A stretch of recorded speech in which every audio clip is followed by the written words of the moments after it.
Hey everybody, David from Flash by V Cycle Nut here. Just finishing up testing the Hindle full exhaust on my ZX4RR, and it performed pretty well. I'm going to get ready to remove it now and run the Graves low mount back to back with it.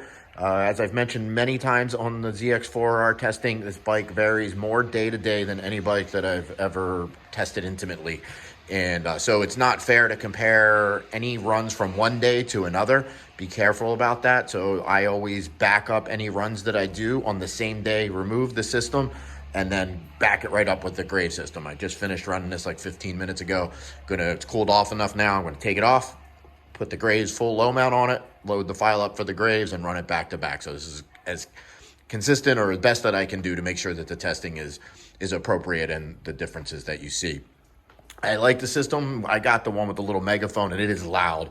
It was 74 decibels at idle, over 130 on the run, but I do like the looks of it. I think it matches the lines really well.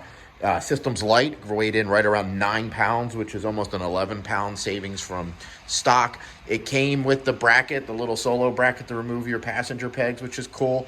And it fits well and it's clean. So came with instructions, came with a little tool for the spring tool. It has both a wide band all the way back here for tuning, and it also has a narrow band hole for the stock O2 sensor. So that's nice. So get you some sound clips, show you some dyno runs, and see how you like it.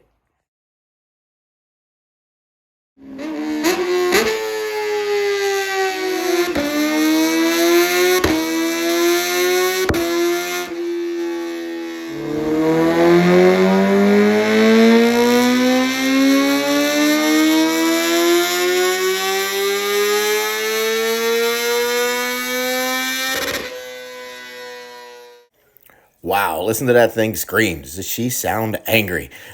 Came back a really good number. So today was a good day for power. You can see once we get past about 4,500 RPMs, this thing just kills it.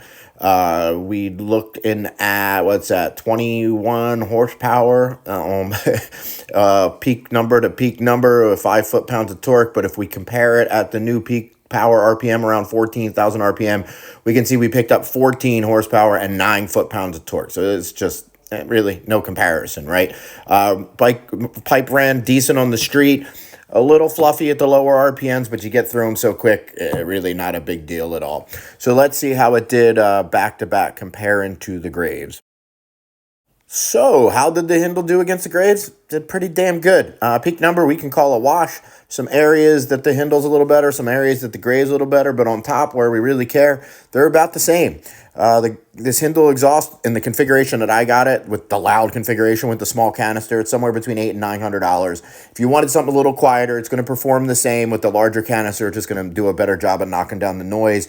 The Evo system somewhere between $900 and $1,100. I have all of them available in my store at vcyclenut.com. And of course, if you have this exhaust, I have my awesome ECU flash available in my store. Thanks guys for watching. Remember to hit that subscribe and like button for more motorcycle related content. I have the Spark exhaust for the ZX4 on the way. That'll be the next one that I test on the ZX4. And then I have the Arrow behind that whenever that becomes available. So it's nice we're getting some more options for the ZX4R depending on your sound and look, taste, and budget. So thanks a lot, guys. Have a great one. Peace.